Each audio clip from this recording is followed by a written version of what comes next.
Приветствую. Обзор, анализ, прогноз криптовалют. Сегодня крипторынок находится в среднем в небольшой коррекции. Конечно же, есть исключения. Некоторые монеты показывают большой рост, некоторые большое падение. Давайте посмотрим, на каком фоне все это происходит, и более подробно остановимся на моменте, как повлияла ситуация на Украине на различные показатели крипты. Топ объема торгов также не претерпел каких-то изменений. Наверху у нас биткоин, эфириум и стейблкоины. Единственное, что стоит отметить, это за последние дни увеличился объем торгов именно в стейблкоинах. Что касается альткоинов, естественно, без учета эфириума, их объемы торгов значительно падают. Наибольший рост показывает монета Anchor Protocol, почти плюс 24% за сутки. Наибольшее падение Convex Finance, почти минус 25% за сутки. Предыдущие 24 часа нам принесли 40 с лишним тысяч ликвидаций трейдеров. Этот показатель ниже среднего. Забрали у всех 143 миллиона долларов. Из-за того, что мы находимся в небольшой коррекции, больше всего отобрали денег у лонгистов.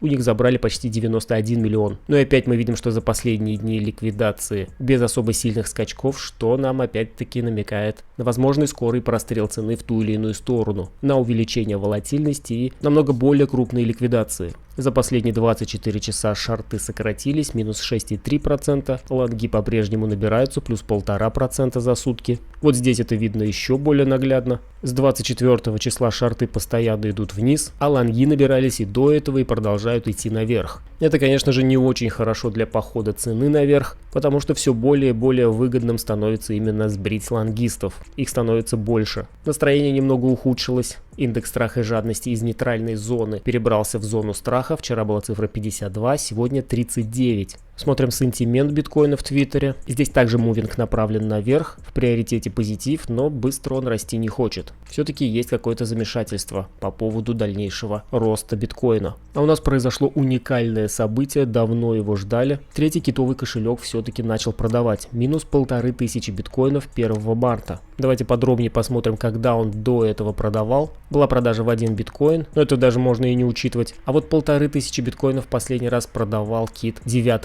ноября. Если посмотреть на графике, где это было 9 ноября, то вот на самом пике. Давайте не будем судить по одному совпадению. Посмотрим, когда он еще совершал продажи. До этого он продавал 13 октября. Сразу же несколько подряд продаж по 1500 и 3000 долларов. 5, 8, 9 и 13 октября. 5 октября это было преодоление вот этого локального пика. Вот здесь было 8 и 9 октября, когда мы пробили уровень сопротивления и закреплялись над ним. В этот момент индикатор показывал дивергенцию и объемы не росли. Поэтому кит решил продать. И затем было 13 октября. Также цена пошла дальше, но дивергенция здесь на индикаторе сохранялась и объемов по-прежнему не было. Ну и как мы помним, 9 ноября, то есть весь этот рост после преодоления локального максимума кит продавал, и все вот это падение он его скупал. Теперь снова начались продажи как раз тогда, когда мы подобрались к предыдущему максимуму. Не факт, что здесь рост у нас закончится, но предпосылки, конечно же, есть. Здесь также у нас есть дивергенция на индикаторе, также объемы не сильно растут. Также мы пришли к локальному максимуму.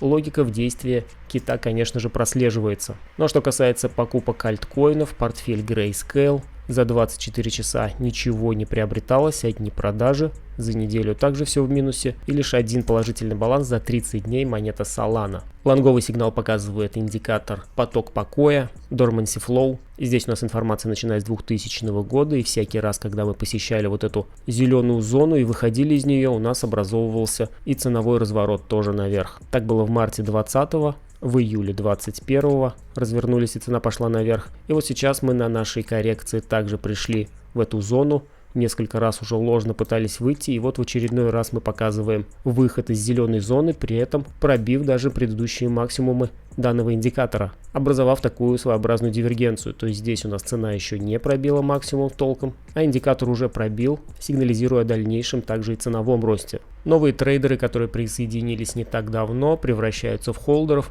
И вот данный показатель как раз это и демонстрирует. Рыночная капитализация цены старше 6 месяцев. Этот показатель резко пошел в рост. И если посмотреть на историю, начиная с самого начала 2011 года, то явно прослеживается закономерность, когда данный показатель увеличивается. Это у нас зона аккумуляции. В 2012 году такое было, в 2015-2016 также зона аккумуляции на ценовом дне. В 2018 году также на ценовом дне была подобная же аккумуляция. На провале 2020 2020 года. И вот сейчас также показатель идет в рост. Это дает понять, что мы как минимум находимся не на пике. Да, возможно, не с текущих уровней у нас пойдет дикий рост, потому что мы можем продолжать еще увеличивать данный показатель. Но важно понимать, что здесь у нас и не пиковые значения, имеется в виду в плане цены. Пиковые значения в плане цены как раз таки в зоне распределения, когда показатель находится внизу. У нас образуются ценовые пики. В 2013, в 2014, в 2018 году, также на последнем нашем пике, в мае 2021 года также показатель был внизу.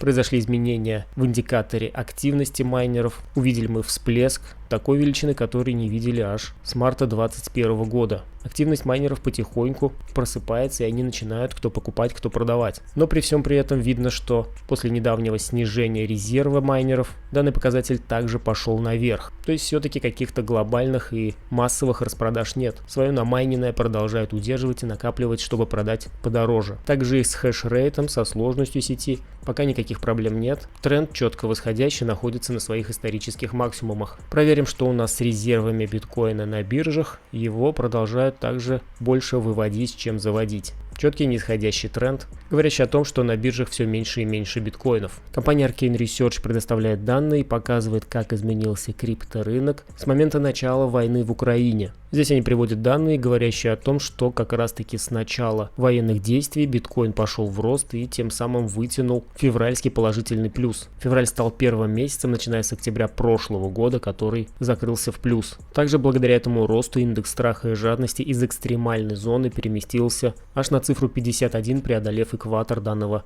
индикатора. Дневной объем торгов биткоином, если смотреть среднее значение за 7 дней, также показывает самые высокие значения этого года. Лучший показатель был только в начале декабря прошлого года. Торги в рублях показывают просто какой-то невообразимый рост. USDT к рублю и биткоин к рублю достигают новых исторических максимумов. Но не только в России скупали крипту на фоне войны. Украинцы также побежали менять свои гривны на крипту. Также данный показатель к USDT и к биткоину показывают максимумы. Но здесь есть два важных отличия. Если украинцы покупали крипту в самом начале войны, пытаясь спасти свои средства, как USDT, так и биткоины покупали, то вот в России видно, что также в начале войны произошел всплеск. И сейчас наблюдается второй всплеск, второй рост по данным показателям. Именно на фоне того, что были введены санкции и курс рубля полетел вниз, пытаются и дальше спасти у кого что осталось. Также на этом фоне наблюдается самый большой дневной процентный рост биткоинов за целый год. 5,4%. Именно на этот процент подскочила 7-дневная волатильность битка. Ну а ранее мы видели дневной процент роста, он составлял 14,5% в понедельник. И этот рост стал самым большим с 8 февраля 2021 года, когда Илон Маск объявил, что Tesla купила биткоинов на $1,5 миллиарда. Наши же события сопоставимо встряхнули рынок. А данная диаграмма показывает, как вело себя золото. С начала войны оно послужило убежищем, пошло в рост, крипта пошла вниз, да и многие показатели пошли вниз, в том числе и S&P 500, но практически сразу дело изменилось и пошло все совсем наоборот. Золото уже пошло вниз, а биткоин и другие рынки, естественно не российские, начали показывать рост. И из-за такого большого интереса со стороны Украины и России к криптовалютам, США, конечно же, тоже обратили на это внимание. И теперь они усилят мониторинг обхода России санкций при помощи криптовалют. Минфин США активно наблюдает за соблюдением режима санкций против России, в том числе в вопросе их потенциального обхода при помощи крипты. Об этом заявила глава ведомства Джанет Йеллен. Мне часто приходится слышать о цифровых активах как о канале, на который нужно смотреть и обращать внимание. Это далеко не единственный сектор, где ограничения можно обойти. Об этом же говорил и Джером Пауэлл, глава ФРС, в ходе выступления с докладом о состоянии экономики в Палате представителей. Это подчеркивает необходимость действий Конгресса в области цифровых финансов. Необходима нормативная база для предотвращения случаев, когда эти необеспеченные криптовалюты служат средством финансирования терроризма и общего преступного поведения. А вот Джек Чернивский как раз таки говорит о том, что криптовалюты не помогут России обойти санкции США. И рассказывает почему. Во-первых, американские санкции нацелены не на изоляцию России от мировой финансовой системы, а на закрытие доступа к американской экономике. Ограничения запрещают частным лицам из США, компаниям и так далее взаимодействовать с попавшими в соответствующий перечень субъектами. Контролирует санкционный режим управления по контролю за иностранными активами Минфина. В числе особенностей политики ведомства юрист отметил широкое трактование понятий «субъект» из США, под которое подпадают американские граждане и компании по всему миру. Запрет на прямые и косвенные сделки, а также содействие в них. Нулевую терпимость к ошибкам. В этой связи предприниматели, независимо от вида оказываемых услуг и используемых платежных систем, не станут рисковать получить штраф или тюремное заключение за взаимодействие с Россией. То есть не стоит это того.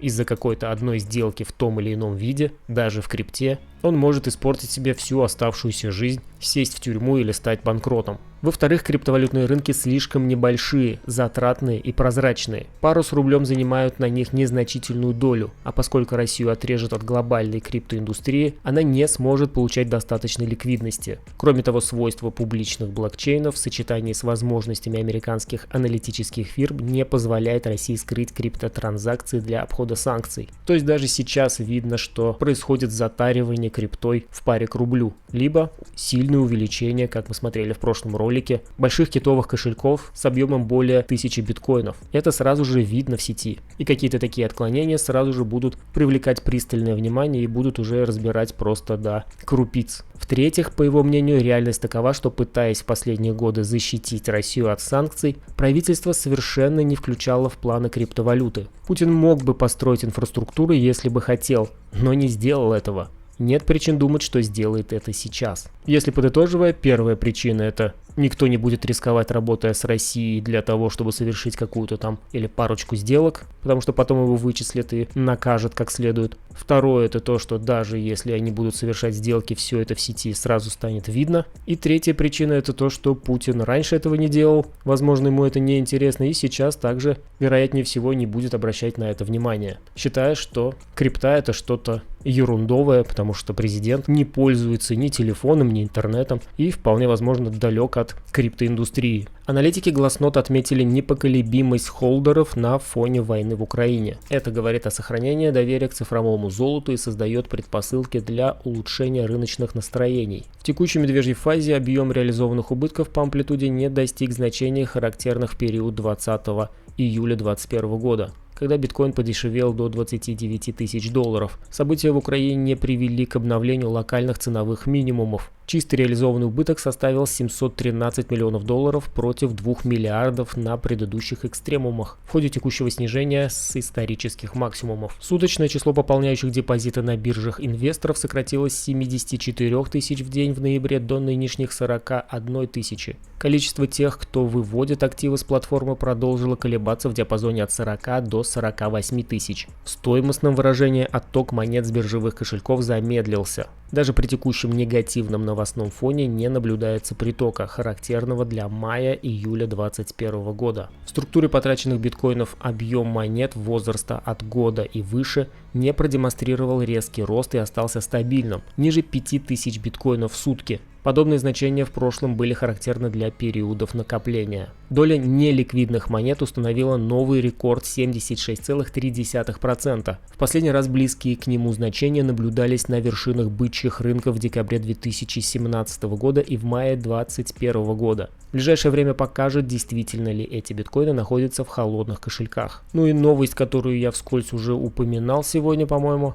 На фоне обвала рубля Центробанк России ввел комиссию для физлиц при покупке валюты у брокеров. Суть этой новости в том, что брокеры теперь будут взимать комиссию в 30% при исполнении поручений именно физических лиц покупки иностранной валюты. Если говорить по-простому, то в банкоматах и в банках курсы просто дикие. Например, если у брокера цена, грубо говоря, 100 долларов, то где-нибудь в приложении Тинькова или Сбера этот же доллар продают по 150. Поэтому там покупать невыгодно, и все начали открывать брокерские счета, заходить туда и пытаться купить там валюту. Ну и теперь вот это тоже пресекли. Теперь, грубо говоря, если ты покупаешь 100 баксов, 30 баксов тебя забирают комиссию, и тебе остается только 70. Это просто жесть какая-то. По сути, это получается как запрет на покупку у брокера иностранной валюты. Купить-то можно, но это невыгодно. И они вроде как бы не запретили покупку, покупайте, но комиссию, пожалуйста, вынь да положь. Еще пару новостей про сферу NFT. Сначала покажу вот такой график, как у нас сфера NFT в Google трендах просто летит вниз. Хайп в последнее время проходит.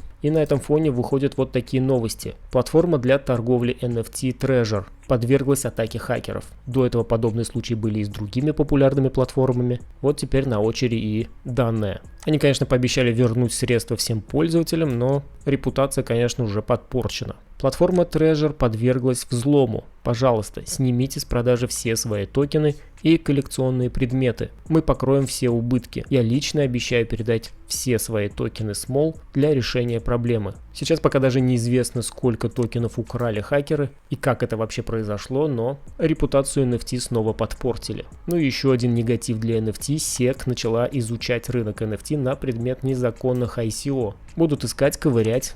И вполне возможно что-нибудь найдут. В течение последних месяцев сотрудники правоохранительных органов подразделения комиссии по ценным бумагам и биржи США направляют создателям NFT многочисленные запросы, требуя предоставить подробную информацию о предложенных токенах. В первую очередь их интересует, могут ли NFT, используемые для закрепления права собственности на цифровые картины и музыкальные композиции, а также игровые и спортивные предметы, применяться для сбора денег в качестве традиционных ценных бумаг. Опять они видят везде свои ценные бумаги. В общем, неудивительно, что начиная с января 2022 года, когда был максимум по Google трендам, начали выходить негативные новости и популярность NFT теперь все ниже и ниже. Ну давайте посмотрим, что у нас происходит с биткоином. Посмотрим на 4-часовом графике. Все у нас идет здесь по плану. Находимся в лонговой позиции, разгружается индикатор, цена примерно на тех же уровнях остается. Достигли мы зону отмеченную, можно ее сносить, минимальные цели выполнены. И неудивительно, что и третий китовый кошелек также начал здесь продавать, потому что отсюда мы можем увидеть коррекцию, если не перелой. Пока о перелое говорить рано, но может быть как всегда всякое, поэтому я всегда подстраховываюсь стопами, мы вполне можем здесь и пойти ниже, хотя это и не приоритетный вариант. На данный момент зона, начинающаяся с 42 тысяч и до 40 тысяч, является оптимальной зоной для коррекции последнего импульса. Вполне возможно, сюда мы можем сходить и продолжить движение наверх. Это будет совершенно нормальным. Ну и давайте напомню, что глобально у меня в приоритете движение вот в таком большом треугольнике. Находимся предположительно в волне D. Внутренняя его структура — это зигзаг. Сформировали W, X и теперь Y наверх. В идеале мы должны достичь уровня в 51 тысячу, но минимальные значения мы уже вчера-сегодня выполнили, а именно достижение предыдущего максимума. Ну и еще более глобальный вариант, что будет после треугольника, это вот эта большая желтая стрелка, это пока в приоритете. По завершению вот этого треугольника нас ждет пробой наверх и достижение более высоких ценовых значений. Но пока ковыряемся здесь на мелких таймфреймах. И даже здесь в приоритете на мелких таймфреймах рост. То, что я отметил вот здесь зону коррекции, это не значит, что нужно здесь шортить до достижения этой зоны. Я вот крипту вообще никогда не шорчу. Только лонг, только спот. И в конце видео хочу попросить еще раз подписаться на телеграм-канал, ссылка есть в описании канала, в первом комментарии оставлю, потому что все больше и больше негативных новостей выходит касательно судьбы ютуба. Банятся различные политические каналы, поэтому не исключается возможность, что YouTube в России прикроют. Подписывайтесь на телегу, чтобы не потеряться, и вообще устанавливайте себе уже VPN. Если заблочат YouTube, можно будет врубить просто VPN и продолжить также пользоваться. Благодарю тех, кто досмотрел видео до конца. Подписывайтесь на канал, ставьте лайки, пишите комментарии. Всем удачной торговли и счастливо!